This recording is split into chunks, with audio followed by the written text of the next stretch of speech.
Hello everyone, this is Dr. Lakshmi Priya. I am working in Karpagam Academy of Higher Education, Assistant Professor in Department of Commerce. I am going to take this paper, Business Studies. This is part 1, Principles and Functions of Management. It contains 8 chapters. Chapter 1 deals with Nature and Significance of Management. Chapter 2 deals with Principles of Management. That is, in this we are going to see various principles that have been written by various authors. Chapter 3 deals with business environment. In this we are going to see internal environment and external environment of an organization. Chapter 4 deals with planning, that is predetermined plans and all.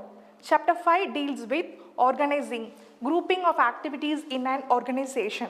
Chapter 6 deals with staffing, grouping the work of various staff members in an organization. Chapter 7 deals with directing various actions of the staff members.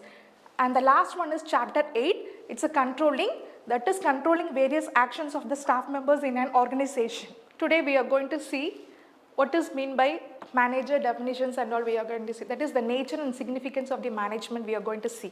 Okay. And the very first one is we should know what is the meaning of manage. What is the meaning of manage is to be in charge of something or control of something. The person who is going to manage the business, that is called as manager. So what is his duty? He is going to control the organization. What is meant by manager? The person who controls the business. Okay. Next one is what is the process of management? In this process, normally the management means we have to do planning, organizing, staffing, directing and controlling. For what? For the activities of the business, to do it efficiently. Okay. Next one is management involves application of knowledge, skills. We have to apply so much of tools and all and techniques. For what? To attain the objectives of the organization. And next one we are going to see a definition, a very simple definition. According to Mary Parker Follett, management is the art of getting things done through people. Characteristics of management. It contains 9 characters. This is the very first one. Management is goal oriented. That is, we have predetermined goals and normal objective.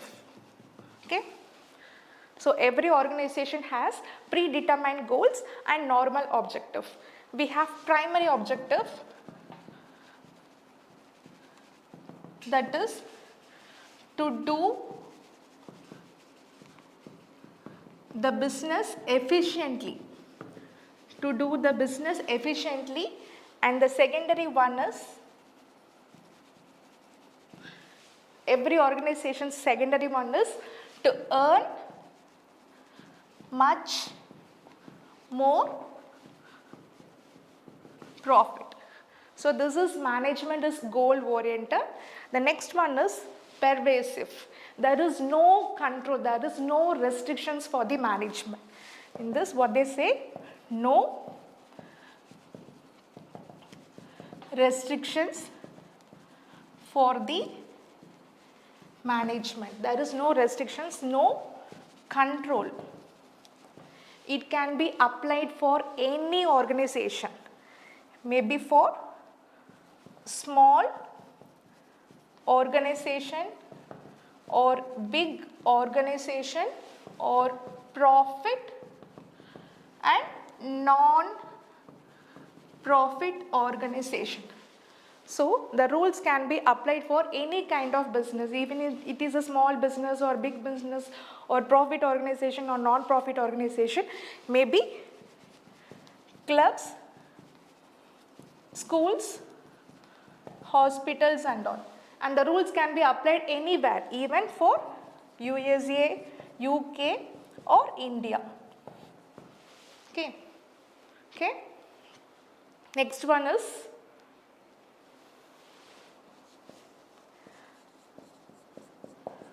multi-dimensional. So in this it is segregated into 3: management of work, management of people, management of operations. Okay, management of work is nothing but if we take a factory, what is the main purpose of factory?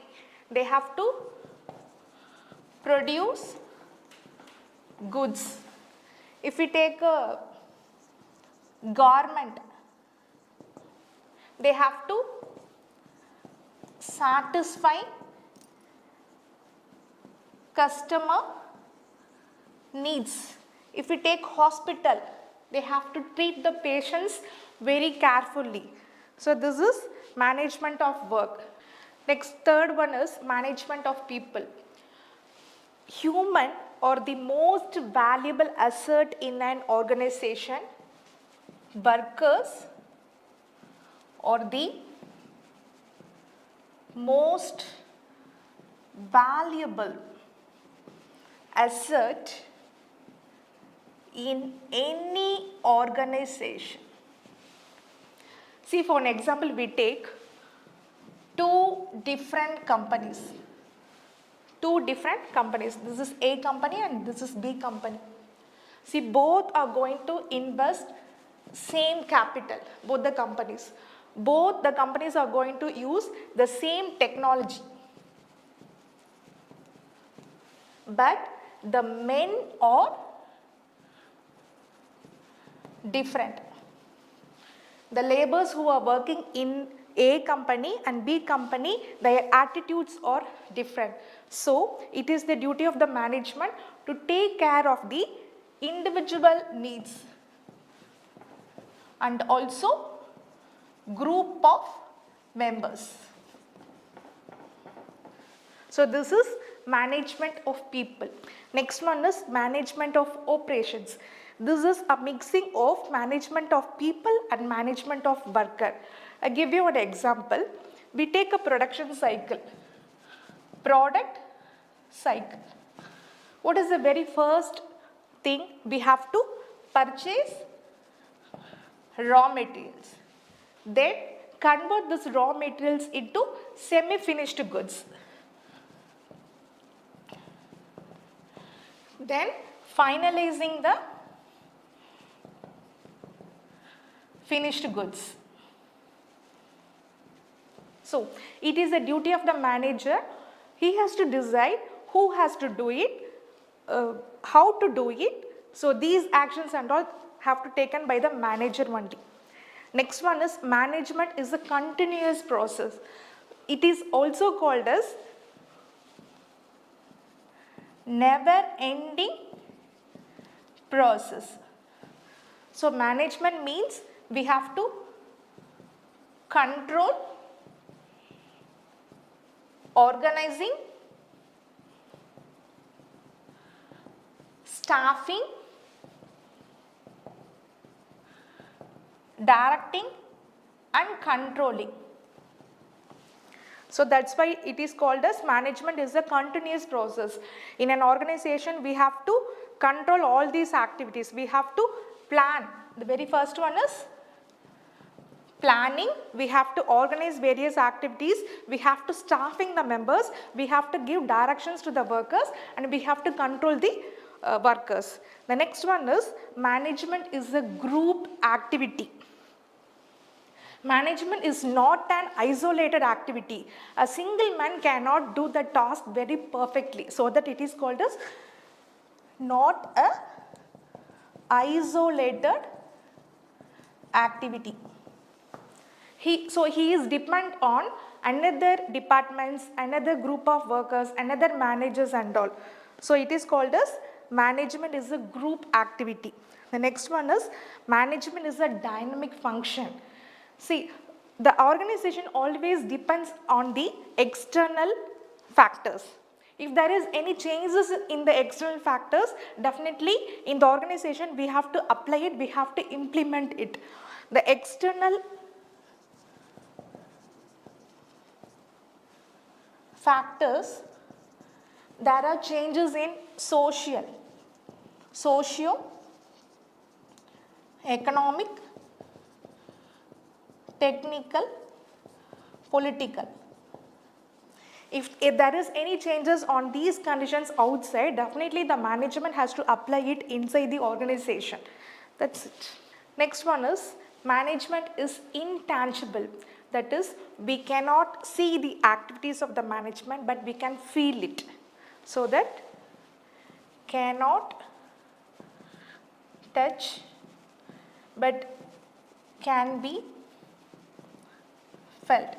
The effectiveness of good management can be seen if there is no clashes in an organization, if the organization runs in a very smooth way, there is no fights between, there is no quarrels between one workers or another workers, one department to another department. In such a way, we can identify the management is in a good process. Or else if there is any quarrel or fight or clashes between some other departments, it denotes definitely there is a clash, that management is not in a proper way. So that they are saying it can be felt only. Okay. Next one is management is a composite process. So already said management means definitely we are going to plan something, organize something, staffing the workers, directing the people to do this, that and all. Next one is we are going to control, that is the management, that manager is going to act as a speed brake in each and every activities of the workers. So in this case, the organization process cannot be success without the help of planning. The staffing process cannot be success without the without the proper planning. So in this way it goes. Next one is balancing effectiveness and efficiency. Every organization requires that must be a balanced effectiveness and efficiency. Effectiveness means we have to finish the work on time. Finish the job on time. Efficiency means proper utilization of resources. The resources may be human or machinery. I give you one example. The company has planned to do some production, maybe 100 units. Timing 1 month. So it is the duty of the management, they have to do it within 1 month and without wastage of any human, that is workers, and without spoilage of any machinery. So this is called as every organization requires balancing effectiveness and efficiency. So up to this we have seen characteristics of management, and today we have seen overview like what is meant by manager, what is meant by management. We have seen so much of definitions, and this is the characters of management like goal oriented, pervasive, management by operations, intangible activities, composite process, balancing effectiveness and efficiency. Thank you very much.